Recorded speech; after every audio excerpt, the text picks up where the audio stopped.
A billionaire lends his scarf to a woman on the subway and freezes when he sees what she drops on the floor. Raphael Adler had it all: power, wealth, and an untouchable reputation. But on that freezing New York morning, as he stepped onto the subway for the first time in decades, a simple act of kindness spiraled into an emotional landslide. When the woman he barely noticed drops a small object onto the train floor, the past he tried to erase slams back into his life. And what he sees couldn't possibly be a coincidence. The frosty Manhattan morning bit through even the finest wool as Raphael Adler stepped into the subway for the first time in 2 decades. The CEO of New York's largest real estate fund shouldn't have been there.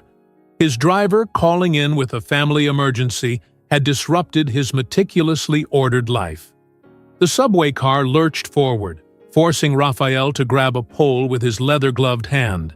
He flinched at the grime. Around him, everyday New Yorkers avoided eye contact, their collective breath fogging the windows.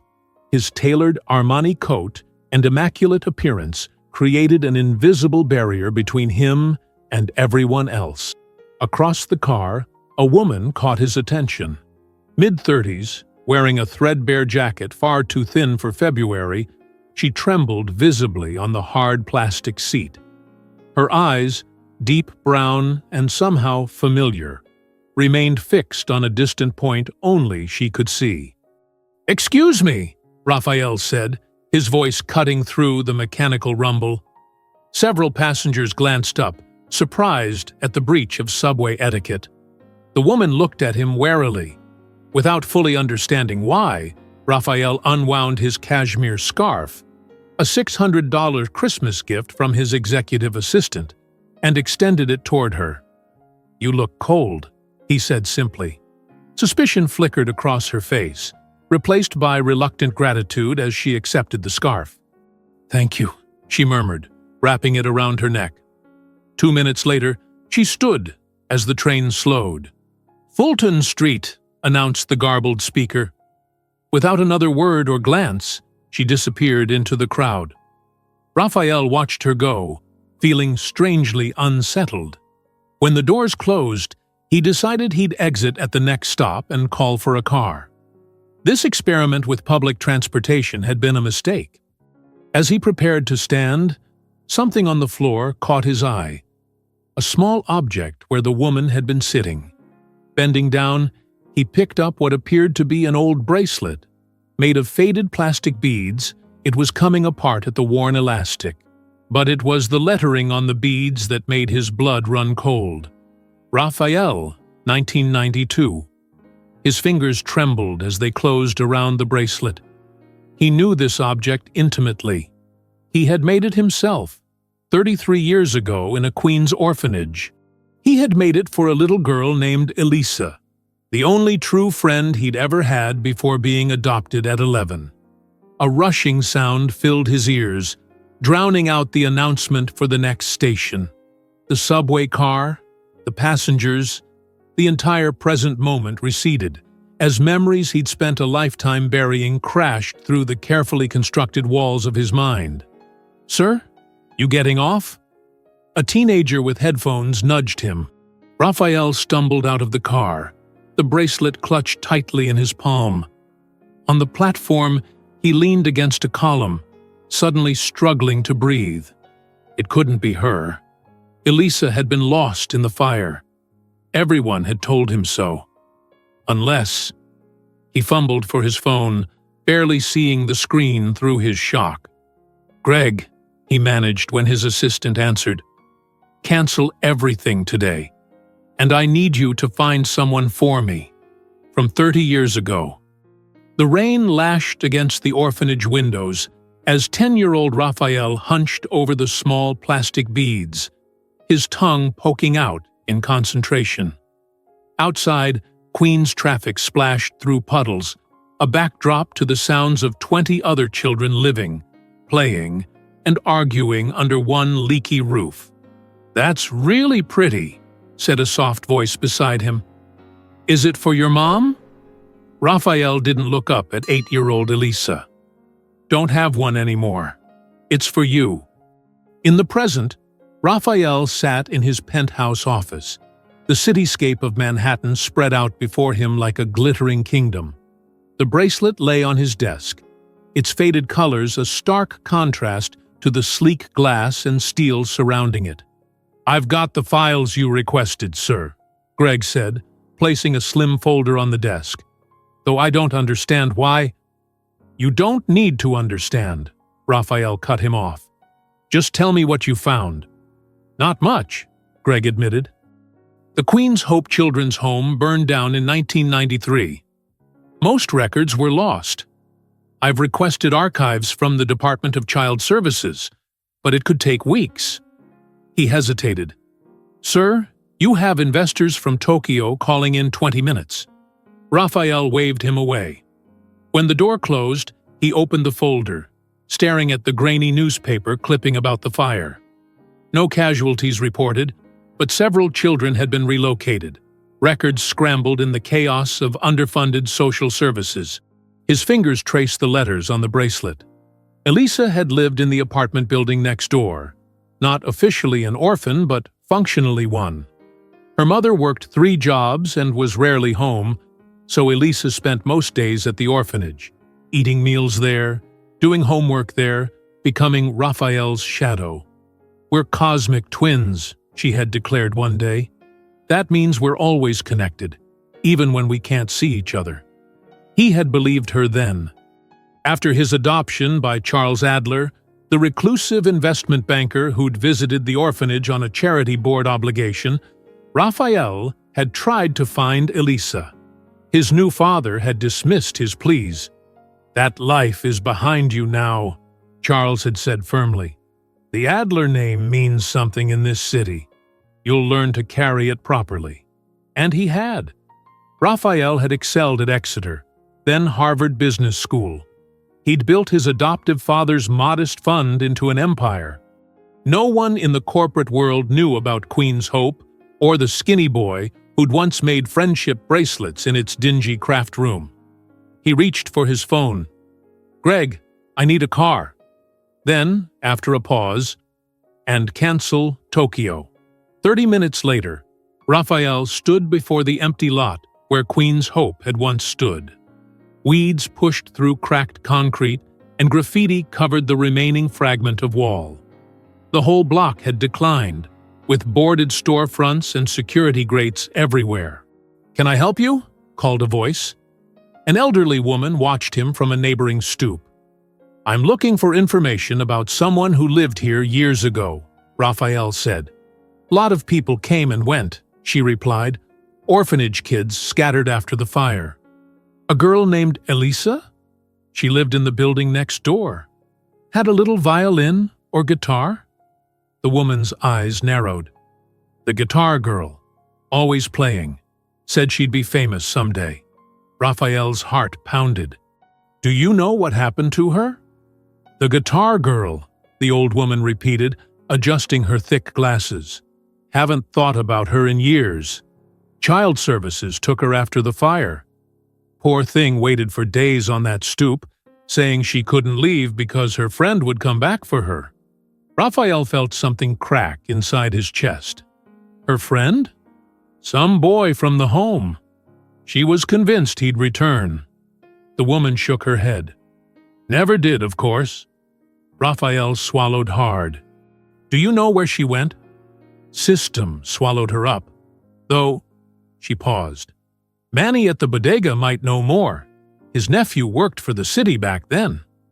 The corner grocery still existed, its faded awning advertising lottery tickets and cold beer. Inside, a middle-aged man arranged fruit displays. "Manny?" Raphael asked. The man looked up. "Who's asking?" Something about Raphael's expensive coat made the man instantly suspicious. Raphael loosened his tie. "I grew up around here. At Queen's Hope, before the fire. I'm looking for someone who lived in the neighborhood. Elisa Garcia." Recognition flashed in Manny's eyes. "The girl with the guitar. My nephew helped her once. years later. She was maybe 19, looking for work. He said she was playing at Roosevelt Square some mornings. Roosevelt Square? She's still in New York? Manny shrugged. This was years ago, man. People move on. But Raphael was already heading for the door, hope surging through him. Thank you, he called back. The next morning, Raphael arrived at Roosevelt Square just after dawn. He'd dressed down, jeans and a sweater beneath his wool coat, hoping to blend in. The small urban park was just coming to life, with early commuters cutting through and vendors setting up coffee carts. He waited for hours, watching every person who entered the square. Just as he was about to give up, he heard it. The gentle strumming of an acoustic guitar. Following the sound, he rounded a corner to find a small gathering of people around a woman sitting on a park bench. His breath caught in his throat. Older, certainly, her face marked by years of hardship, but unmistakably, Elisa. Beside her sat a girl of about 9, watching her mother's fingers move across the strings with admiration. Raphael stayed back, absorbing every detail. The way Elisa still tilted her head when concentrating on a difficult chord. The quiet smile that appeared at the corners of her mouth when she hit a perfect note. The protective glances she cast toward her daughter between songs. When she finished, people dropped dollar bills and coins into the open guitar case before dispersing. Raphael approached slowly, his heart hammering against his ribs. That was beautiful, he said, his voice barely steady. Elisa looked up, her expression polite but distant. Thank you. She didn't recognize him. Of course she wouldn't. The skinny orphan boy was long gone, replaced by the man Charles Adler had molded him into. I haven't heard that song before, he said, scrambling for words. I wrote it, she replied, already packing up her guitar. Her daughter watched him with curious eyes. Raphael wanted to say more, everything, but the words jammed in his throat. Instead, he took out his wallet and placed several bills in her case. That's too much, she protested. It's worth it, he said, backing away. Really? As he turned to leave, he deliberately dropped his handkerchief near the bench. From the corner of his eye, he saw the little girl notice, then Elisa pick it up, examining the monogrammed R.A. in the corner. By the time she looked up to call after him, Raphael had disappeared around the corner, his heart racing with a feeling he hadn't experienced in decades. Hope. Back in his office, Raphael couldn't focus. The bracelet lay on his desk like a talisman, pulling his attention from spreadsheets and investor calls. Twice, Greg had to repeat questions about the Tokyo portfolio. Finally, Raphael dismissed him with a wave. Get me everything you can find on Elisa Garcia, he told his assistant. Adoption records, foster placements, current address, everything. The search was frustratingly slow. Public records showed fragments of a difficult life. 3 failed foster placements, a high school transcript with gaps, a brief community college enrollment, abandoned. Then a series of addresses in progressively poorer neighborhoods, occasional court appearances for minor infractions, loitering, unauthorized street performance, unpaid tickets. While Greg worked his contacts, Raphael drove to a family services office in the Bronx, where Elisa had been processed after aging out of the system. The waiting room was depressing. Flickering fluorescent lights, worn furniture, crying children, and the overwhelming sense of bureaucratic indifference. I'm looking for information about someone who passed through here, he told the receptionist, sliding across his business card. An hour later, a retired social worker named Janet agreed to speak with him. Her eyes were kind but exhausted behind thick glasses. Elisa Garcia, she said, recognition immediately crossing her face. I remember her well. Most kids, they blur together after a while. But not her. Why is that? Raphael asked. The music. always humming or singing, even when things were bad.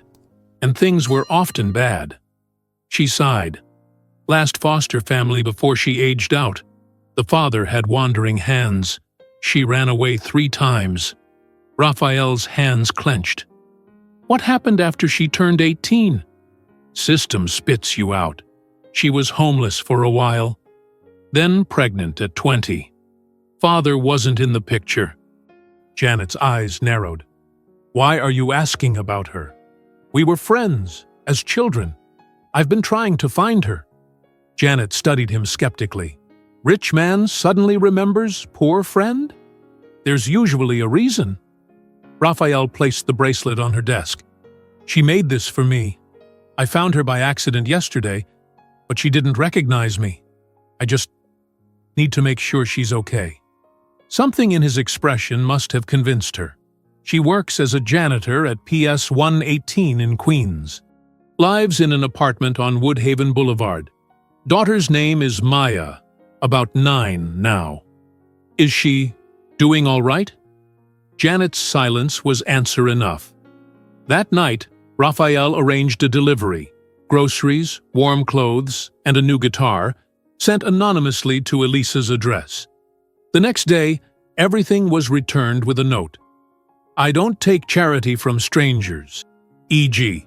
He tried again, sending cash in an envelope with only the words, not charity, repayment of an old debt. This too was returned, but with a different note. I've lost too much by trusting. Don't contact me again. Raphael stared at the note, tracing her handwriting with his finger. Even in rejection, he recognized the determined girl he'd known, the one who'd survived when he'd abandoned her. Sir, Greg interrupted his thoughts. I found something you should see. It was a medical record, obtained through questionable means. Maya Garcia, age 9, diagnosed with a rare heart condition requiring specialized surgery. Insurance denied, Greg pointed out. Treatment costs would exceed $300,000. Raphael felt the weight of 30 years of absence crushing down on him. He'd built an empire, while Elisa had simply survived. Now, her daughter's life hung in the balance. I have to tell her who I am, he said quietly. Greg looked alarmed. Sir, I strongly advise against personal involvement. We could arrange an anonymous donation through the foundation. No more hiding, Raphael interrupted. I need to face her, even if she hates me for it. Martha Wilson had been the cook at Queen's Hope for nearly 20 years before the fire. Now 83, she lived in a modest nursing home in Brooklyn, where Raphael found her sitting in the common room, a half-finished crossword puzzle in her lap. Mrs. Wilson? He asked tentatively. The old woman looked up, confusion clouding her eyes momentarily before recognition dawned. Raphael Adler, she whispered. Little Rafi, all grown up. She gestured to the chair beside her. Took you long enough to visit. He sat down, not surprised she'd kept track of him. His face occasionally appeared in business magazines and at charity galas. I'm sorry, he said simply. Not me you should apologize to, Martha replied, her voice gentle but firm. That girl asked about you every single day for 3 years. Elisa? You stayed in contact with her? Martha nodded. Someone had to. System splits kids up, shuffles them around like cards. She reached into the drawer of her side table and pulled out a worn, child-sized notebook with faded flower stickers on the cover. She left this with me. Said if you ever came looking, I should give it to you. Raphael's hands trembled as he accepted the notebook. Inside were childish drawings, attempts at song lyrics, and messages, all addressed to him. Raphael, today I waited by the phone, but nobody called. Raphael, the new family doesn't let me play guitar. I pretend to play with my fingers when they're not looking. Raphael, if you ever come back, I want you to know I survived, but I stayed alone. The last entry, dated 3 years after the fire, simply read, "I'm stopping now. You're not coming back." Raphael closed the notebook, his vision blurred. "I tried to find her after I was adopted. My father wouldn't allow it. Children adapt," Martha said. "They become what they need to be to survive. You became what your new father wanted. She became something harder, something that could endure being forgotten." Back in his car, Raphael broke down completely, clutching the notebook to his chest. His driver pretended not to notice the powerful CEO of Adler Investments sobbing like a child in the back seat. At the office, Greg was waiting with a worried expression. "The Tokyo investors are threatening to pull out if you miss another meeting. The board is asking questions about your behavior. Tell them to go to hell," Raphael said, walking past him. "Sir, your father spent 20 years building relationships with—" Raphael rounded on him. "My father took me from the only person who ever truly cared about me and molded me into this." He gestured around the opulent office. "Find me a PR team. I want to schedule a press conference. Tomorrow." "About what?" Greg asked, alarmed. "About the truth. About what happens to children who fall through the cracks." He clutched Elisa's notebook. "About what we owe each other." That evening, as Raphael prepared his statement, a news alert flashed across his phone. A local station was running a human interest piece on childhood poverty. He nearly ignored it until the preview image caught his eye. A woman standing beside a small girl with a guitar. He turned up the volume just in time to hear the reporter say, "Families like Elisa and Maya Garcia, who represent the thousands of New Yorkers living one medical emergency away from disaster." The camera panned to Elisa, who spoke softly about her daughter's heart condition and the insurance denial. As she talked, she absently touched a familiar cashmere scarf wrapped around her neck. The piece ended with information about a community fundraiser for Maya's surgery. The target amount seemed impossibly small against the actual cost, a few $1,000s raised toward a six-figure procedure. Raphael called the station immediately, asking for the reporter's contact information. He sent a message. "I have information relevant to your story on the Garcia family. Confidential." The response came quickly. "We're airing a follow-up tomorrow at 6 p.m. What information?" Raphael held up the bracelet to his webcam during the video call. "Tell Elisa that Raphael from Queen's Hope found what she dropped on the subway." The next morning, Elisa's face appeared on his security monitor, standing outside his building. When he buzzed her up, she emerged from the elevator clutching her daughter's hand, her expression a complex mixture of disbelief, anger, and something else, something he was afraid to name. They faced each other in silence across Raphael's expansive living room, the Manhattan skyline a glittering backdrop to their reunion. Maya sat on the edge of a leather sofa, wide-eyed at the luxury surrounding them, while Elisa remained standing, her posture rigid with tension. "It really is you," she finally said, her voice barely above a whisper. "When the reporter showed me the bracelet, I thought it might be some cruel joke." Raphael took a step forward, then stopped when he saw her flinch. "I never thought I'd find you again. Not until I saw you on the subway. And you just gave me your scarf? Without saying anything?" A flash of anger colored her words. "Did you recognize me?" "No," he admitted. "Not until I found the bracelet. But something about you seemed familiar." Elisa's laugh was brittle. "I recognized you immediately.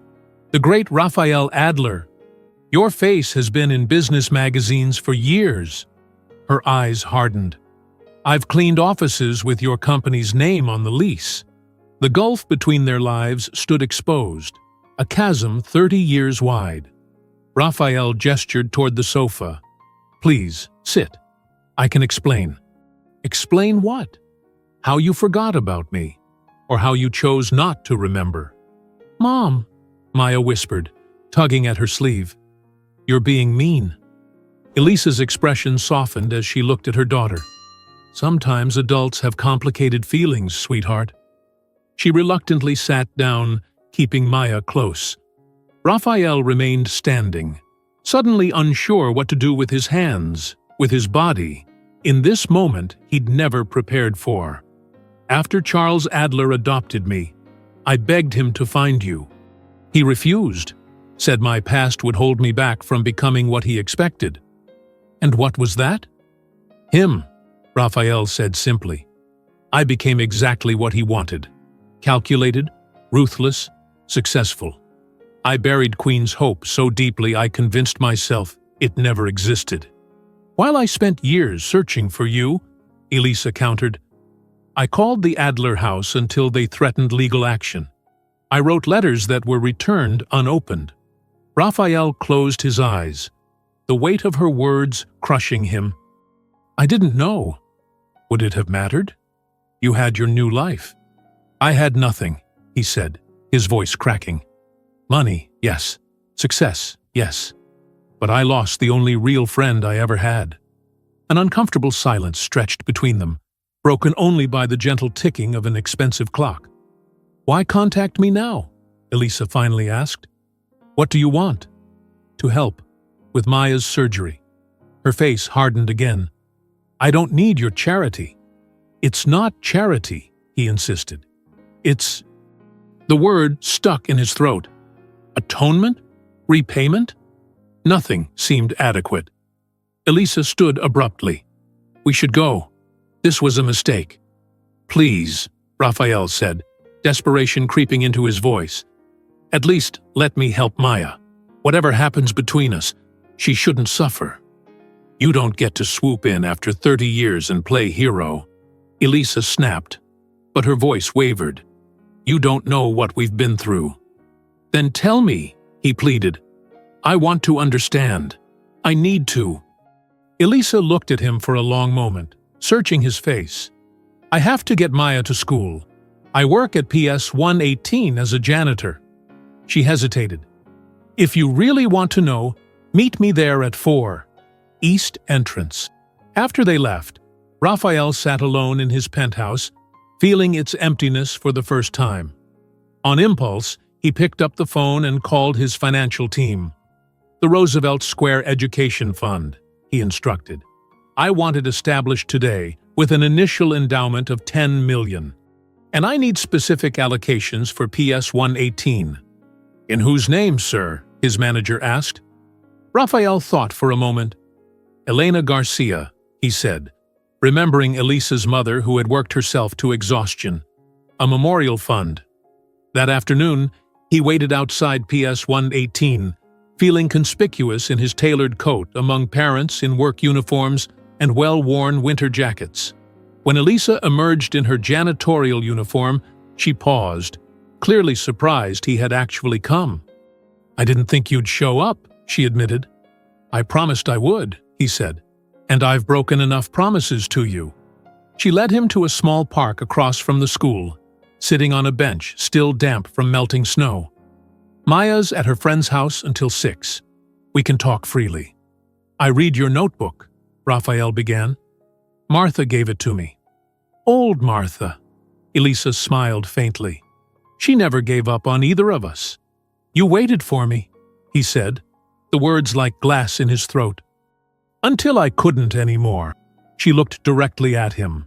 "The question is, after all this time, what are we to each other now?" The press conference room at Adler Investments headquarters was packed with financial reporters and television cameras. Rumors of major restructuring had sent the company's stock fluctuating wildly throughout the morning. In the front row, Greg sat with the board members, his expression tense. Raphael approached the podium, noticing his hands were steady, despite the magnitude of what he was about to do. Behind him, a large screen displayed the company logo, the empire he'd spent his adult life building. "Thank you all for coming," he began, his voice strong and clear. "Today, I'm announcing my resignation as CEO of Adler Investments, effective immediately. A wave of shocked murmurs swept through the room. Camera flashes intensified. My successor will be announced by the board next week. I have every confidence the company will continue to thrive. He paused, collecting himself for what came next. But that's not why I've asked you here today. He reached into his pocket and withdrew the faded bracelet, holding it up for all to see. 30 years ago, I was a child in Queen's Hope Orphanage. This bracelet was made for me by my best friend before I was adopted by Charles Adler. For 3 decades, I've hidden that past, ashamed of where I came from, focused only on wealth and status. The reporters leaned forward, sensing a story far beyond a simple resignation. Last week, I reconnected with that friend by chance. She has spent her life struggling with a system that failed her, the same system that continues to fail thousands of children in our city. His voice gained intensity.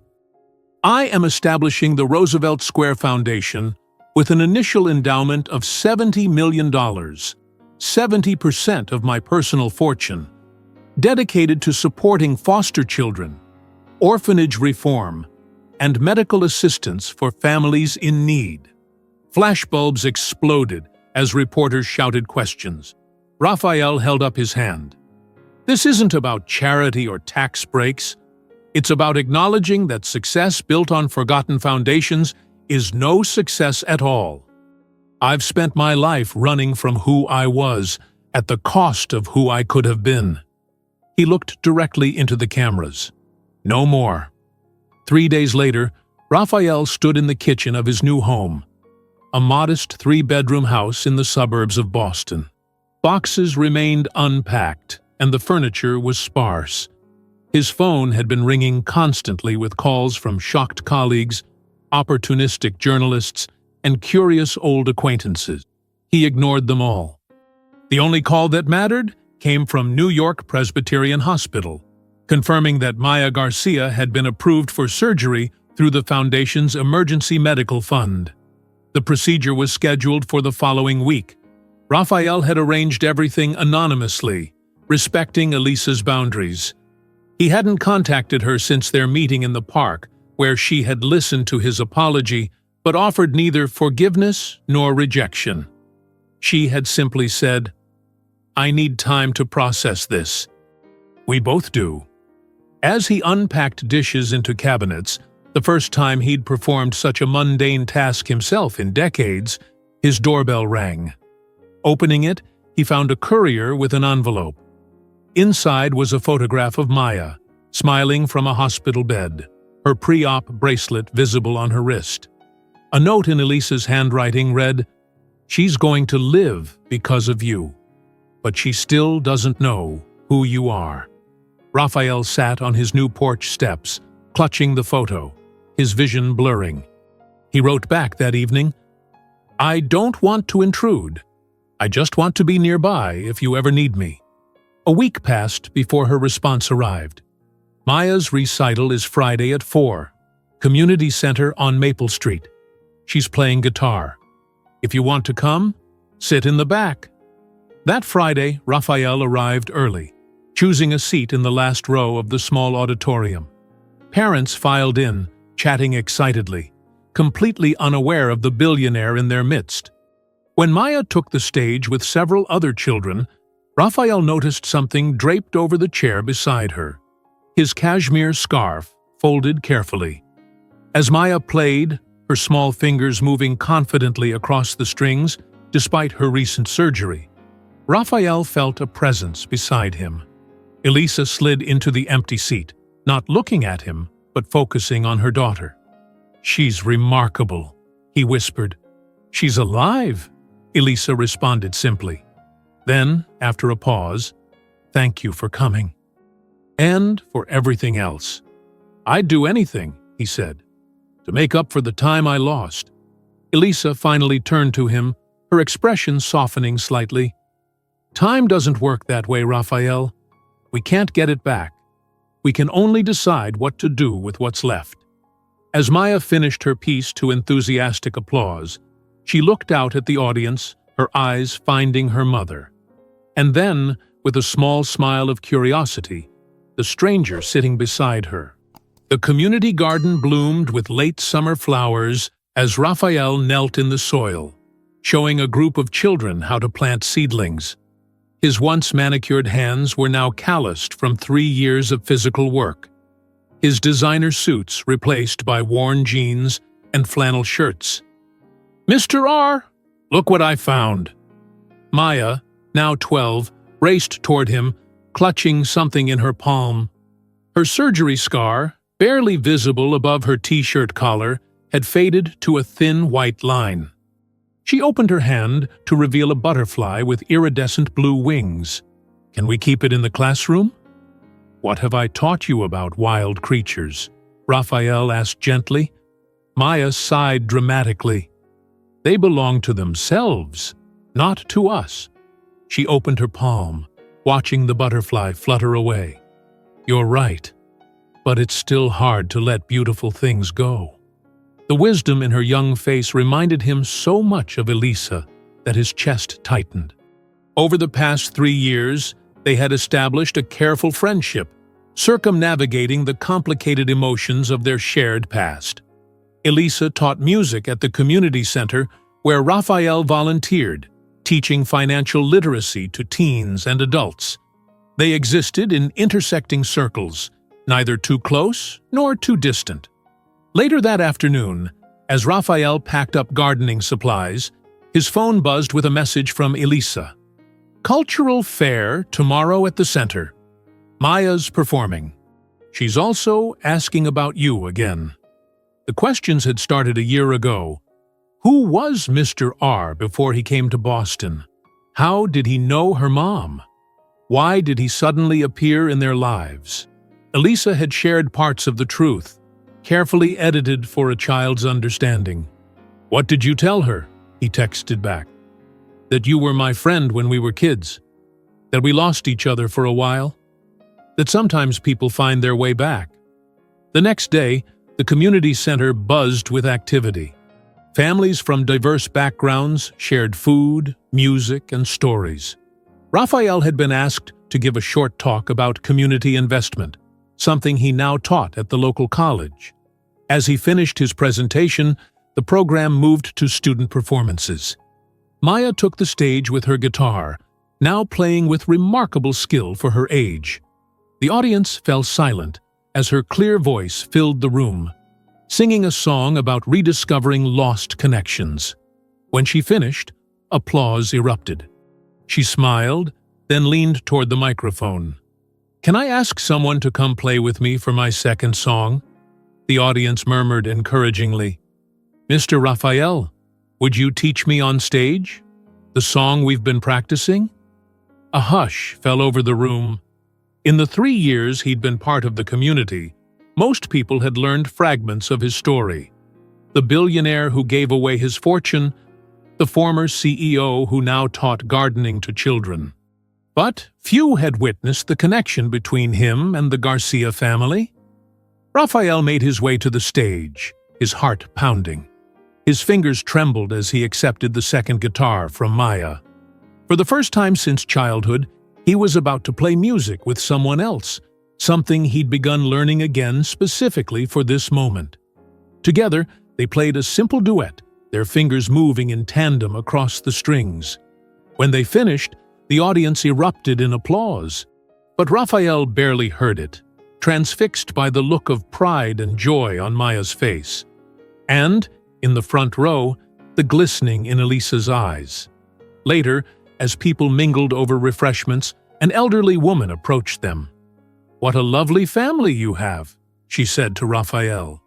Before he could correct her, Maya interjected, "He's not my dad. He's Mr. R. He teaches me guitar and gardening and how to save money." "And what a blessing that is," the woman smiled, moving on. Maya looked up at Raphael, suddenly serious. "Mom says you knew her when she was even younger than me." "That's right," he nodded. "We were best friends." "And then you got lost from each other?" "Something like that." Maya considered this. "Are you still lost? or are you found now?" The question, so simple yet profound, caught him off guard. "I'm finding my way," he answered honestly. "Good," she said decisively, "because Mom smiles more when you're around." Across the room, Elisa watched them, her expression unreadable, but somehow softer than it had been in years. Elisa watched from the audience, silent tears tracking down her cheeks as Raphael and Maya played together on stage. Each note seemed to bridge another piece of the 30-year gap between the orphaned children they had been and the people they had become. After the performance, when the crowd had thinned, she approached Raphael. "You've been practicing." "For months," he admitted. "Your daughter is a demanding teacher." "She gets that from me," Elisa smiled, then grew serious. "I think it's time." "Time for what?" "For you to be more than just Mr. R, who appears at events and disappears afterward." She took a deep breath. "Maya deserves to know the whole story, and I'm ready to tell it, if you are." That weekend, they sat together in Elisa's small apartment, photo albums spread across the coffee table. Maya sat between them, eyes wide as they revealed their shared past. "So you made this bracelet?" Maya asked, carefully holding the faded string of beads that Raphael had brought. "I did," Raphael nodded. "When I was 10 years old. Your mom was my only friend, at a time when I had nothing else." Elisa gently turned pages of the photo album, showing yellowed newspaper clippings about the orphanage fire, a few salvaged photos of children at Queen's Hope. "We thought we'd lost each other forever," she explained. "But sometimes life finds ways to reconnect what's been broken." "Is that why you gave her your scarf on the subway?" Maya asked Raphael. "Because you recognized her?" "No," he admitted. "I didn't recognize her consciously, but something in my heart must have known." He looked at Elisa. Sometimes the deepest connections don't need memory to work. After the revelations, their relationship evolved naturally. Weekly dinners became a ritual. Raphael taught Maya about investments, while Elisa taught him to cook simple meals. They created a new pattern of existence, not quite a conventional family, but something uniquely theirs. One evening, as Maya practiced guitar in her room, Elisa found Raphael on the balcony, staring at the stars. "What are you thinking about?" she asked. "Everything we missed," he said quietly. "All the years." She stood beside him, their shoulders almost touching. "I used to be so angry about that. Now I just feel grateful for what we found. Do you think we could have been more than friends? If I hadn't disappeared?" Elisa considered this. "Maybe. But we'll never know that story." She turned to face him. "I think it's your turn now." "My turn?" "To be family," she said simply. "You've been circling the edges of our lives for 3 years. Maya adores you. And I—" She hesitated. "And you?" Raphael prompted, barely breathing. "I'm not the same girl who waited on that stoop for you to return. And you're not the same boy who made me a bracelet. But I think now—" She reached for his hand. "I think now is when we could try to build something real." "I don't know how," he confessed. "I've never had a real family. Never knew how to be one." "That's okay," Elisa smiled. "If you'll let me try, I can teach you." They began meeting weekly, then several times a week. No pressure, no expectations, just 3 people learning to be together. For Maya's 12th birthday, Raphael helped organize a small party, wrapping presents awkwardly, singing off-key, washing dishes alongside Elisa, while the children played games. One afternoon, Elisa pulled the bracelet from a drawer and handed it back to him. "This belongs to you," she said. "But I've added something." The bracelet had been carefully repaired, new beads interspersed with the old ones, strengthening the worn elastic. "New colors," he observed, voice thick with emotion. "New beginnings," she corrected, watching as he slipped it onto his wrist. Maya appeared in the doorway, watching them. "Were you really friends with Mom when you were kids?" she asked Raphael. He looked at Elisa, their eyes meeting in silent understanding of all they had endured. "I still am," he answered. A young man hurried into the subway car, shaking snow from his coat. February in New York was as brutal as ever. Finding an empty seat, he noticed something left behind. A cashmere scarf, deep burgundy and obviously expensive. As he picked it up, something tumbled from its folds, a beaded bracelet with the letters R and E woven into the pattern.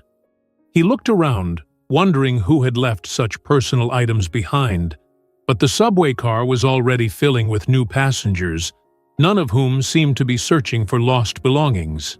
Sometimes, Raphael's voice narrated over the scene, "What you lose is only what's slowly finding its way back to you." 5 years had passed since the day in the community center when Elisa had offered Raphael a chance to truly be part of their lives. Now they shared a modest home in the Boston suburbs, not the mansion he could have afforded even after his donations, but a warm, lived-in space that felt like something he'd never had before. A home. Their walls held few decorations, but in the center of the living room hung a framed shadow box containing the original bracelet and Elisa's note. "I don't want charity, but maybe we can start again." Maya, now 17 and preparing for college, had blossomed into a talented musician with Raphael's business acumen and Elisa's creativity. She called him Raph now. Not quite dad, but something equally meaningful. He had never formally adopted her, respecting the boundaries that made their unusual family work, but he had established a trust for her education and future. Raphael and Elisa had married quietly 2 years earlier, witnessed only by Maya and Martha Wilson, who at 88 had insisted on being wheeled from her nursing home to attend. "Took you too long enough," the old woman had declared, patting their joined hands. Raphael now taught finance at a community college, while Elisa directed music programs at several schools. Their life was comfortable but modest, a stark contrast to his former existence, but infinitely richer in the ways that mattered. On a snowy morning, much like the one when they had reconnected, Raphael and Maya walked toward the subway station, planning a day of college visits. "Was it really here?" Maya asked, gesturing to the entrance. "Where everything started?" Raphael smiled, remembering the moment that had changed everything. The impulsive gesture of offering his scarf to a shivering woman, not knowing she held the key to his forgotten humanity. "No," he said, wrapping an arm around her shoulders. "It wasn't where everything started. It was where everything found its way back." As they descended the stairs into the station, a street musician played guitar in the corridor, the melody floating above the mechanical sounds of the arriving train.